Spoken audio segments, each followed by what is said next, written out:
Good morning, everyone. Thank you so much for watching, and thank you so much for being part of our Autism Network. I'm so excited to welcome today a very, very special expert in our network, and she is an amazing nutritionist, and she's also a mindset coach. Her name is Melissa. Melissa, thank you so much for accepting my invitation. I'm so excited. Yeah, I'm so excited. Thank you so much for having me. I really hope that I can give a lot of value in this session today. So thank you everyone who's watching. Amazing. So for those of you who might be wondering what this conversation today is all about, we'll be talking about nutrition and how nutrition is actually a powerful tool to manage personal health and workplace stressors. So when it comes to employee well-being, we all know there is a lot that comes with that, and each one of us, we might want to find our own kind of tools and our own kind of lifestyle kind of hacks and tips that can help us to elevate our well-being. But when it comes to nutrition, myself, I was wondering for many years, what are the best things I need to be aware of when it comes to be energized, be more focused, when it comes to sleeping better. And those things we will explore today with Melissa. So when it comes to this today, the discussion we have with Melissa Kuhlman, we're going to also explore how nutrition can be a superpower when it comes to our performance, when it comes to productivity and our overall mood. So in this discussion, we're going to explore what's wrong with dieting in our today hybrid working world. And when it comes to following health and wellness goals, why do we often fail? Another topic we will discuss will be the biggest challenges that actually prevent busy employees from reaching their goals. And then we will try to explore a little bit about the relationship between stress and sleep and how the one affects the other. And overall, how we can adapt a healthier eating and lifestyle habits. So I'm so excited. Melissa, thank you so much for accepting my invitation. And I'm so excited about our today conversation. So would you like to, I know like I've spoken a little bit briefly about you and your expertise, but would you like to also give an intro yourself? Yes. So hi everybody. My name is Melissa. I'm a registered nutritionist, mindset coach, and neuro-linguistic programming practitioner. So the reason why I further trained in the kind of the life coaching mindset world is because nutrition is one thing, but if you don't have the right mindset or the motivation, your health isn't going to change. Because I think most of us know what healthy eating is, but yet we don't do it. So that's why I combined the kind of more mindset people skills with that. I did a 4-year degree. I got a first-class degree, and this is important because nutrition isn't regulated. It's not like doctor where anyone can call themselves a nutritionist. People can just take a 2-week course and call themselves nutritionists. So I really take my education seriously, and that's why I studied the kind of the creme de la creme of studying when it comes to nutrition. So it means I'm properly equipped to deal with people's health. So yeah, since then I've been really privileged to work with brands like Marie Claire magazine, Women's Health, BBC Radio, Yahoo Style, and helped hundreds of people around the world one-to-one with their health. I do meal plans, I coach on weight loss, menopause, gut health, a range of different things. So yes, me in a nutshell. That sounds amazing, and it just makes me thinking like how lucky we are to have a network of clients to give them the opportunity to actually work with you, and then that's amazing. So speaking of your background and experience, I was wondering What's the main thing that actually makes you so passionate? What was it that actually led you at first place to pursue nutrition, you know? Yeah, I'd love to find out more about your passion, what keeps you incentivized and passionate and enthusiastic about that topic. Yeah, a few things really. One, I'm really passionate about helping people and improving their lives, and you get such a buzz when you hear someone's, when they've lost weight or when they've gained more energy and their sleep's improving. That gives me a lot of joy. I really love food, and I think there's a place of making healthy food really delicious. Um, and yeah, I just think health is so powerful. Without health, it's kind of game over with our life. Your relationships suffer. You might lack the confidence in your career. Your self-esteem suffers. So health is everything. It can help us live a really good quality life and live really long, happy years, or you can live a really rubbish life if you have bad health. So yeah, I just think it's quite fascinating. What I find really fascinating myself when it comes to nutrition is that, I was struggling for many years with emotional eating. And it was because I was suffering with chronic stress and anxiety. So for me, like emotional eating was my coping mechanism to feel better, to just numb my challenging emotions and feelings. So when on my 30s, I got the chance to meet some amazing, inspiring people like you. I've started like learning more about how to help for myself, how to follow some best practices that could actually help me to change my lifestyle. I could see immediately that I was way more mindful. And that's when I've learned that this practice of mindful eating that can actually help you to be more present, help you to be calm and build self-awareness.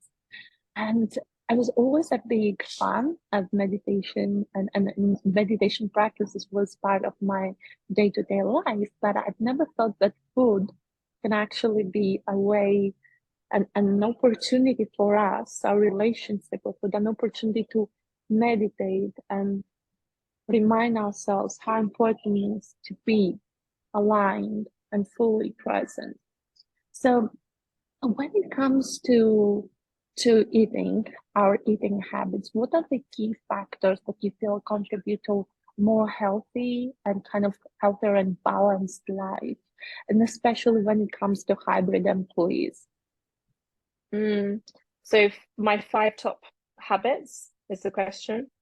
I think one of them is something that I saw yesterday. I was at work and these two guys next to me have been working hard all day and it was time for the lunch. And this guy had a really nice lunch.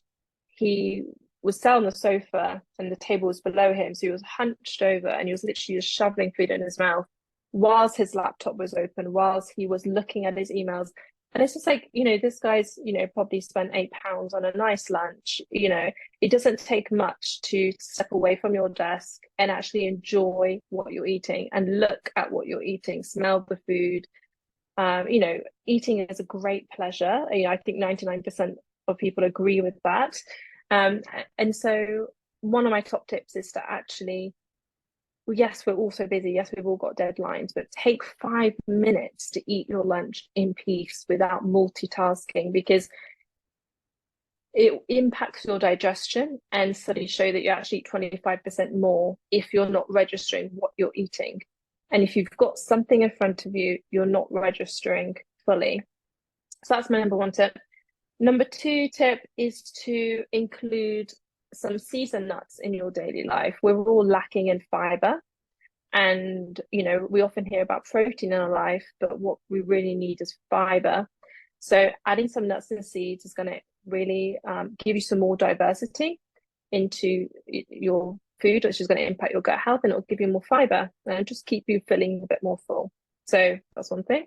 My 3rd tip is to be aware of your emotions. So perhaps, let's say you've had a big work presentation and you've got a cinnamon bun on the counter, and your mind will be like, craving that because you are a little bit stressed and you're just coming down from that stress. So my third tip is to recognize your emotions and do other things that make you feel relaxed. So maybe instead of going for the cinnamon burn, you go out for a walk and you have some nice water, go for a walk, stretch your legs, get some clarity, and come back a new person. Then get that sugar high and then crack on with the next task, because then you'll feel guilty, you will get the energy slump afterwards. And yeah, it's just a kind of spiral decline. So it's almost just thinking ahead and having that awareness before you make decisions of emotional eating. Of course, if you're hungry, eat something. Fourth tip is to always make sure that you have water next to you, so you're always hydrated. Particularly when you're in meetings and you're talking all the time, you're giving a lot of water out.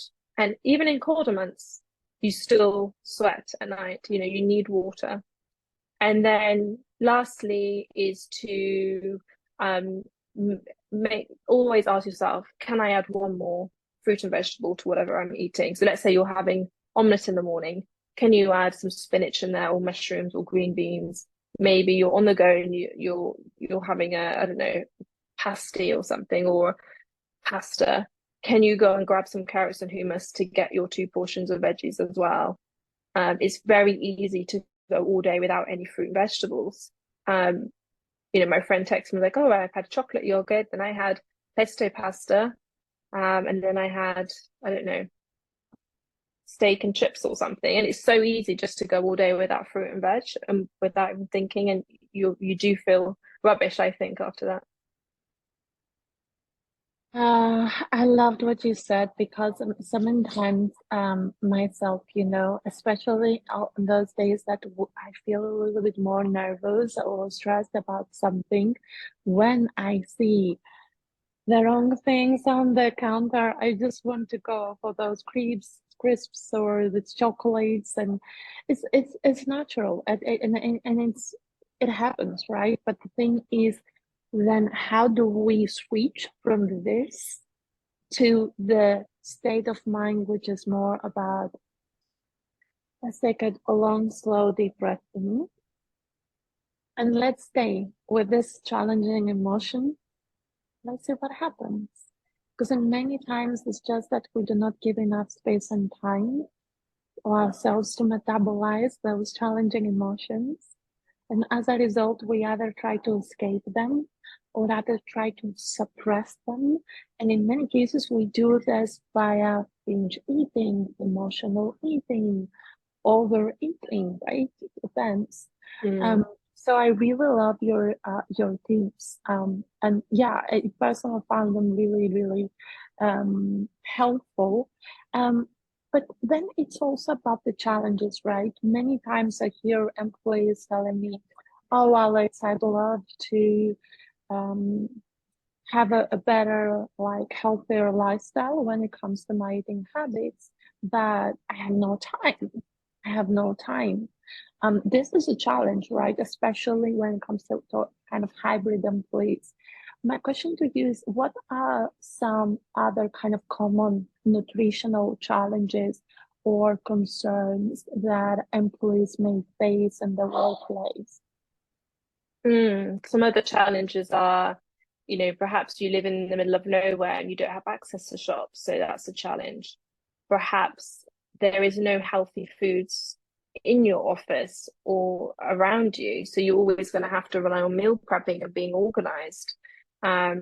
Perhaps you've got a really hard job and you're doing 8 a.m. till 10 p.m. every day, and you don't have, and the pressure's on, you don't have time to cook, so you have to invest more money in meal prep services. I think lack of education as well, and that kind of optimistic bias of kind of like, oh, I'll be fine. I don't, I'm feeling fine, I'll be fine, but they don't realize what's happening on the micro level in their gut, or what's going to happen 3 years later. They might have bowel issues or something. If you don't make time for health now, you better make time for sickness later. And And yeah, you do have to have that internal drive, and normally that comes when things go wrong. I loved what you've said. And in many cases, when I interact, like I have those discussions with HR leaders, and they tell me, "Oh, Alex, I wish I had time. I have no time." My response is, "Then you need it more. You need it more than any other person whom you think they have time. Especially those people who are the busiest. Those are the people who need well-being practices and strategies the most." So I really love what you've said. Then when it comes to organizations, I've seen many organizations time and time again trying to promote and encourage healthier eating habits among their employees, both in and out of the workplace.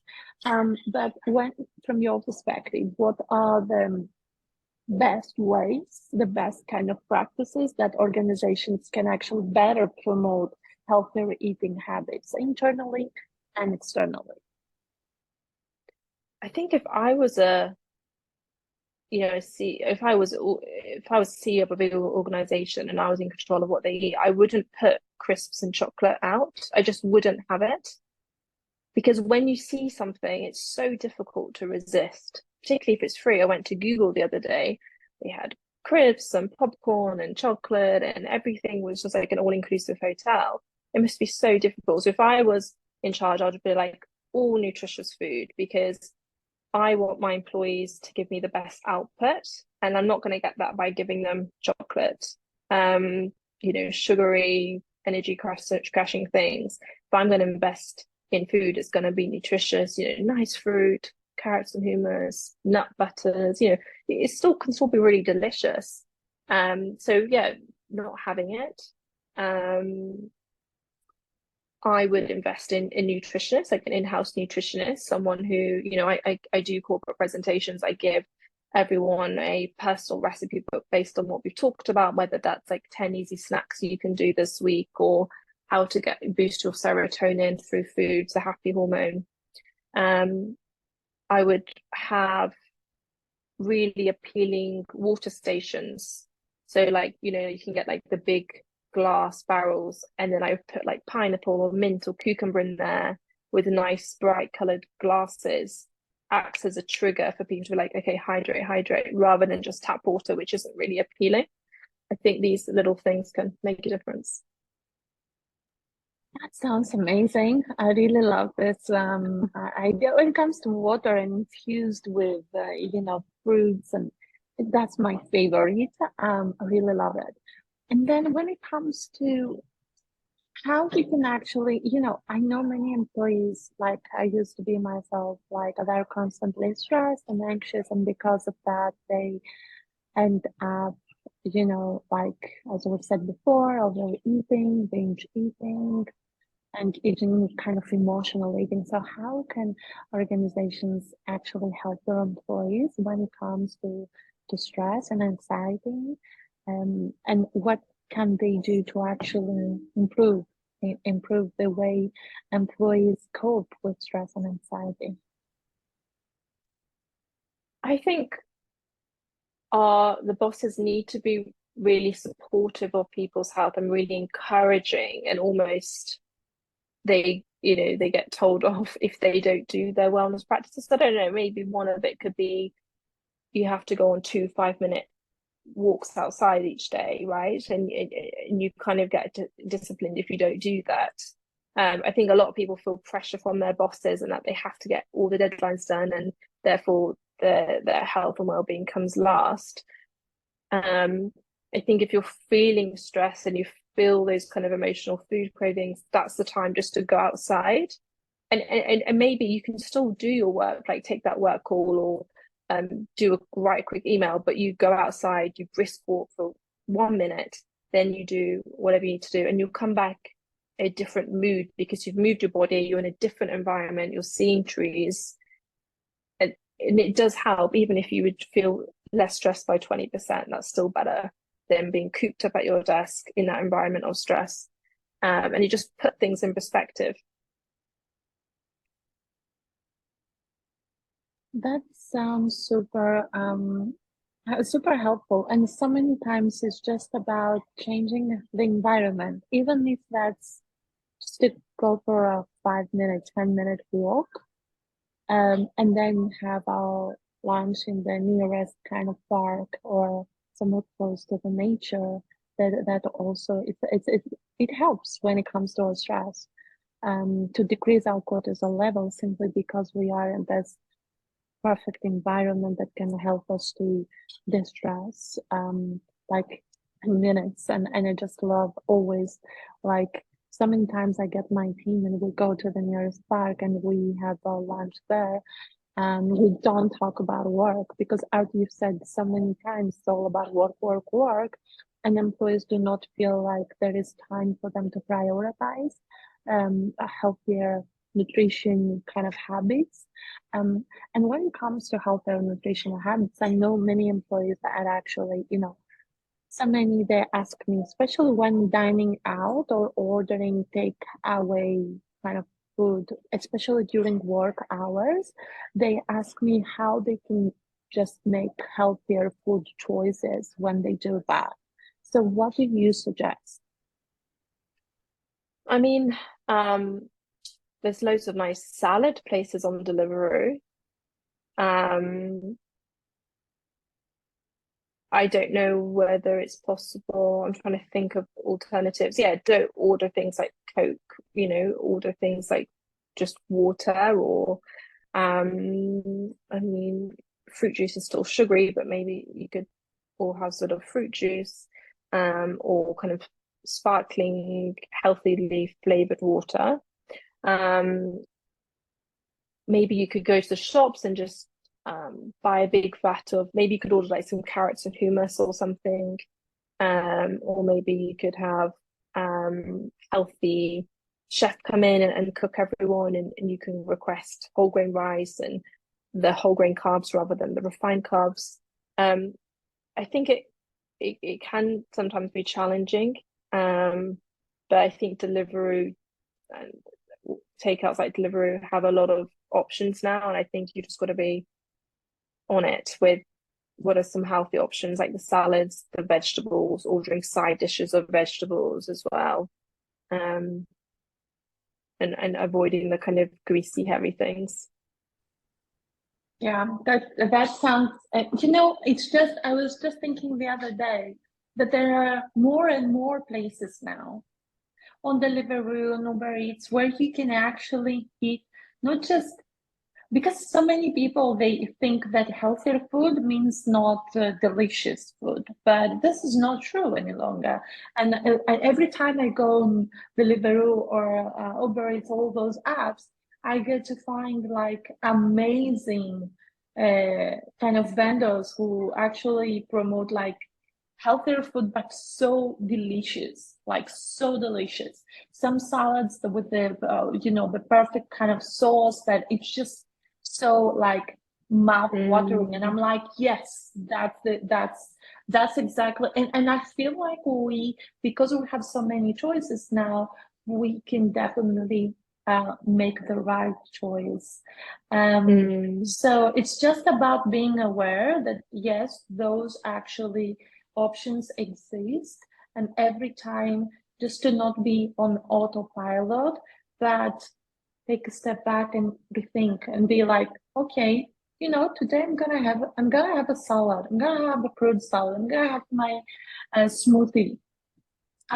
So it's just about being better aware of the way we build habits, or we break some of them which do not serve us. So when it comes to some kind of practices, right? Because I speak with the business leaders, HR leaders every day, they are all kind of always looking for kind of innovative well-being, kind of nutrition programs and initiatives. And I know that you actually are a big a big believer, and you have actually yourself introduced some amazing innovative programs and workshops in the workplace. So, for example, the other day I was looking at the services you actually offer via Oxygen, and I saw that you offer this amazing kind of workshops which are about decoding healthy eating, or how to boost your nutrition 10 ways. And then I was looking at this boosting immunity, how we can actually boost immunity and how we can follow the right nutrition strategies for a stronger immune system. Or the mindful eating workshops you do, which are so cool. So can you tell us a little bit more about those programs, those initiatives, for those companies which might not know about your work? And yeah, they might want to find out more. Yeah, so I do offer some kind of set ideas in workshops, but I'm also very happy to come up with some bespoke ones. If some companies come up to me and they're like, oh, we want one on how to eat in an affordable way, or we want one about how to reduce the SAD, in the winter months, or meal planning for busy professionals. But yeah, in all my talks, they're kind of focused on a specific topic, whether that's decoding healthy eating, which is all about the confusion out there, and how I can show you a carrot and a cupcake. And if I told you the cupcake was vegan, and if you have too many carrots, it's sugary, people are confused. So I just try and decut the kind of myth busting and give everyone more clarity. And people have really engaged with the talks, the amount of messages I get, and the kind of interaction I get on Zoom is amazing, and people are really kind of grateful and gain some golden nuggets that they take forward to their friends and family. And I think having that regular monthly or bi-weekly session gives you a chance of giving your employees a chance to ask all their questions, because we always come up with a nutrition question probably on a daily basis, or your friends and family. Getting some new recipes, which is really helpful. People love the recipes.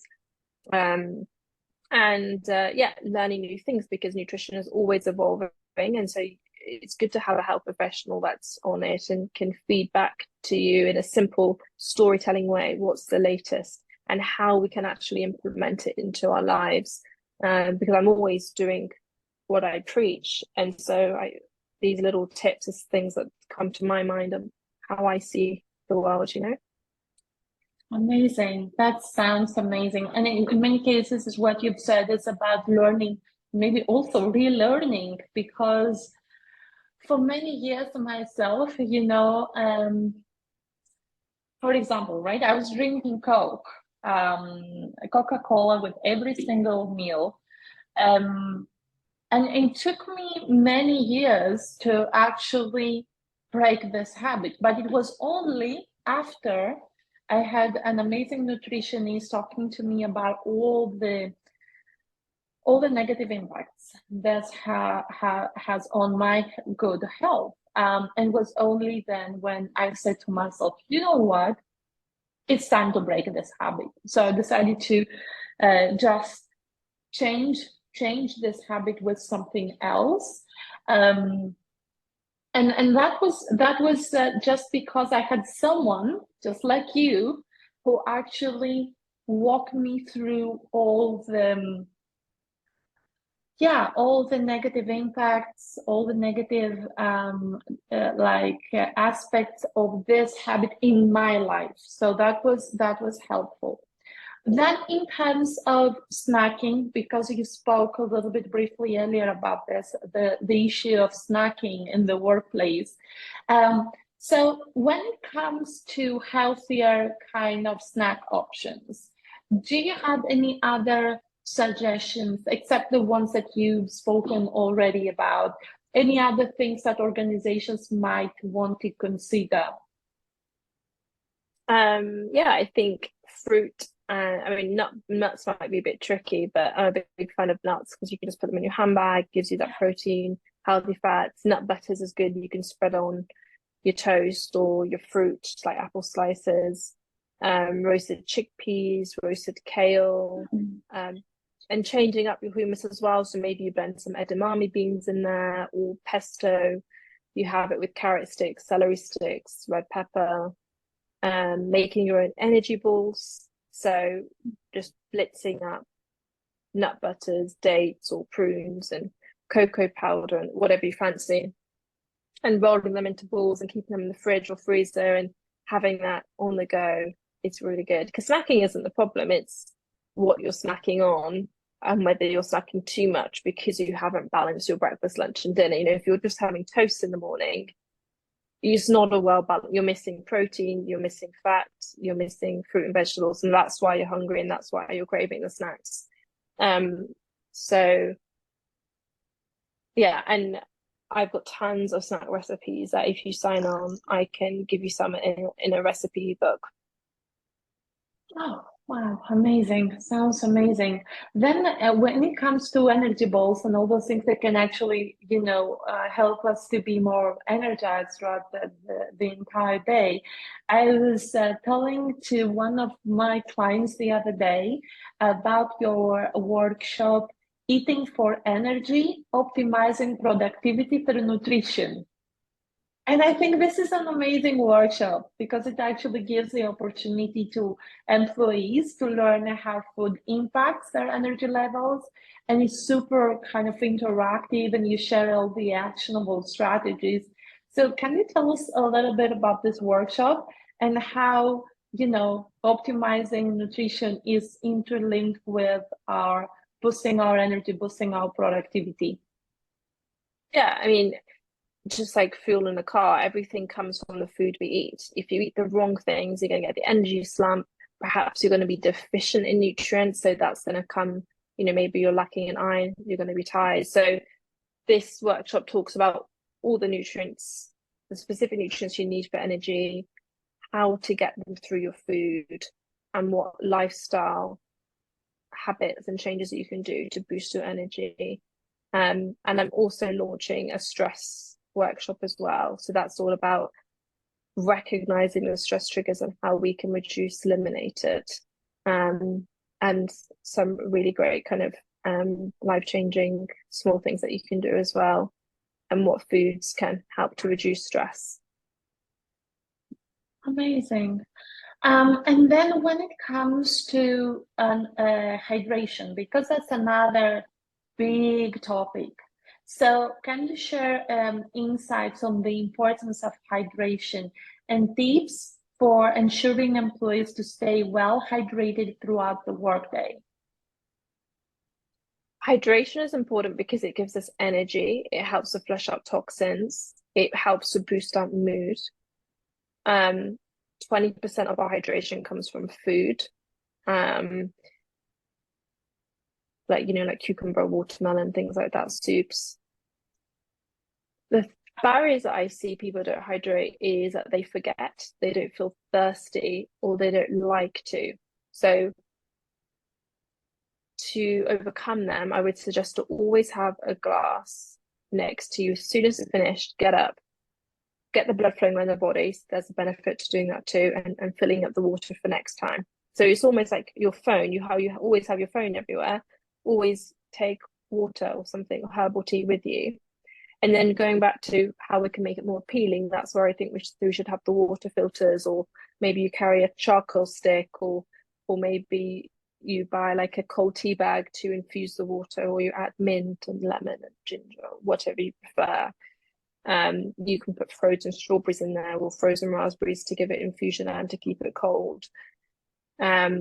So yeah, and perhaps just ask yourself, how do you normally remember things? How can you use that same strategy to help you to remember to drink? Wow, amazing. And it just makes me thinking like so many like top influencers in the world, like Tony Robbins and like all those amazing kind of famous life coaches. When it comes to nutrition, they are so like they are so kind of picky, and they have created their own kind of framework of I eat only those kind of 20 things and that's it, or I do eat on very specific times every day. And I know, for example, and now I can tell why, because this is what actually optimizes their performance and the productivity levels, and they feel like they can actually be at their best, right? And then I wanted to ask you about some other kind of emerging trends, like, for example, biohacking or intermittent fasting, or some diets like ketogenic. So what's your opinion on all those trends and diets? Yeah, I would love to hear your thoughts. Yeah, intermittent fasting is something that I hear a lot. There's different ways of doing it. Some you don't eat at all on some days, some you have 500 calories. I think it really depends on the person. If someone is an emotional eater, if you're not eating all day and you're really, really hungry, you are going to perhaps binge eat in the few hours that you can eat or the day that you can eat. And therefore, you might gain weight, or you might stay the same weight and be miserable. So I think it's good for those who, and sometimes we do it naturally. You might have dinner at 4 o'clock and not eat again the next day till 10 a.m. So you might do it naturally. I personally, it doesn't work for me because, and I see a lot in women as well, if someone tells me that I can't eat, I feel nervous I'm going to be starved. But if I don't label it as anything and I know I can eat at any time, I feel more relaxed and happy. And if you're always thinking about food, digestion starts by thinking about it and seeing it. And if you're thinking about food, that's when your stomach releases the acids and you're more hungry. But intermittent fasting gives you a chance to kind of rejuvenate cells, clean up cells. It can help with gut health and more energy. So I think try it and see if it works with your lifestyle, and have an experiment with the different ways of doing intermittent fasting. Amazing. And it's also, I think, what works best for each one of us. Because, for example, for me, intermittent fasting, it's something I embrace as part of my lifestyle, and it helps me big time to feel lighter, to feel more energized, to do more things during the day. But I know for some people that this is not possible, because they do want to wake up in the morning, they do want to have their breakfast, they want to have a late dinner. So it's impossible for some people to follow this lifestyle. So typically, what I recommend from my own experience is that it's good to follow a lifestyle or a diet that actually you feel happy. You do not kind of push yourself or stress yourself too much. Then my next question is about the misconceptions, because there are so many misconceptions when it comes to nutrition that many of us have, right? So some of those misconceptions are also related to diets, and which I do not recommend. I do not recommend to anyone to follow a certain diet, just to make it clear. So I know that though there are so many misconceptions around nutrition, and what do you feel are the most kind of common, the ones that you see over and over again? That we all need to take protein shakes. If you take too much protein, your body can't store it and it gets stored as fat. So most of us have enough protein, unless you're like a bodybuilder, you don't need all these protein supplements and protein shakes. You're better off focusing on getting fiber and improving your gut health, because your gut, 70% of your immune cells are in there, 90% of your happy hormone are in there. And so people need all the happiness and immunity. So focusing on fiber, I'd say, should be people's priorities over protein. Nice. I love that. And I know that so many people are so obsessed with their protein shakes, sort of like, okay, interesting.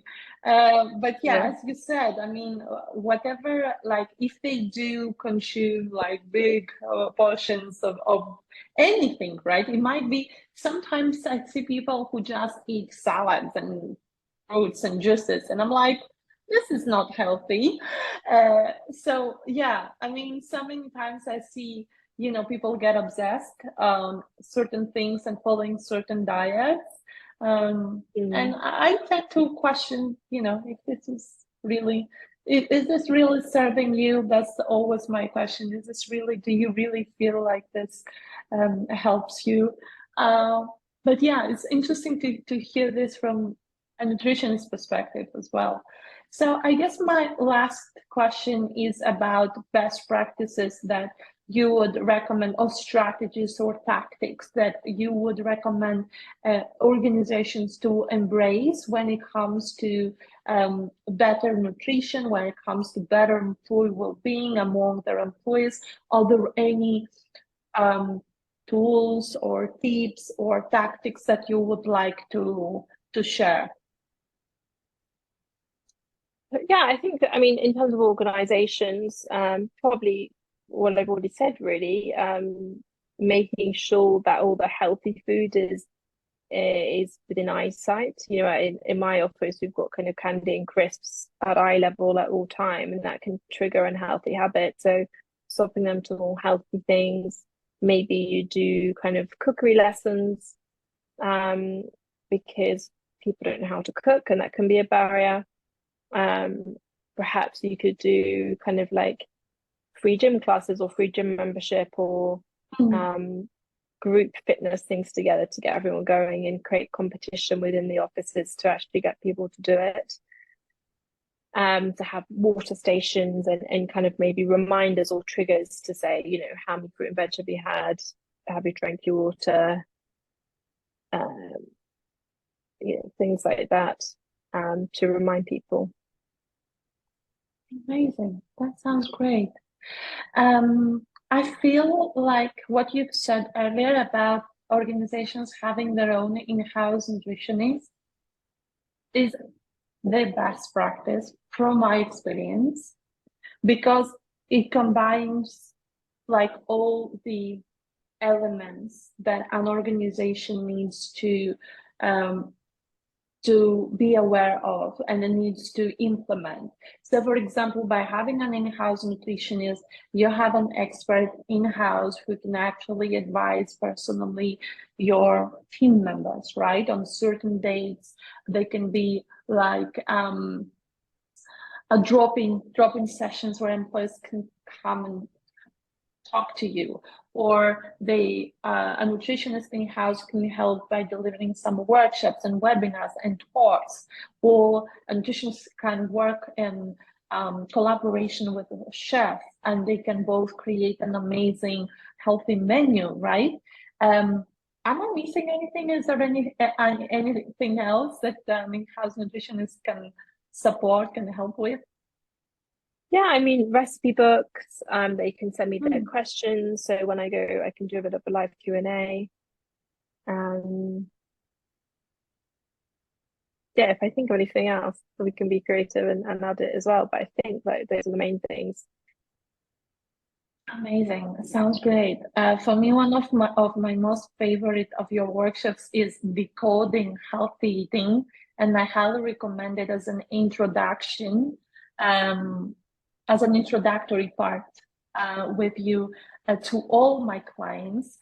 So if you want to find out more about Melissa's workshop, I highly recommend you contact us. For those of you who are wondering what Decoding Healthy Eating workshop is all about, let me share a few words. So this workshop demystifies healthy eating. Melissa helps your employees by breaking down common nutrition myths, learn how to read and interpret food labels, gain insights into the real meaning of terms like organic, low fat, sugar-free. And this is like a talk, and it's designed to equip your employees with the knowledge they need to navigate the supermarket and to make better informed decisions about the foods they eat.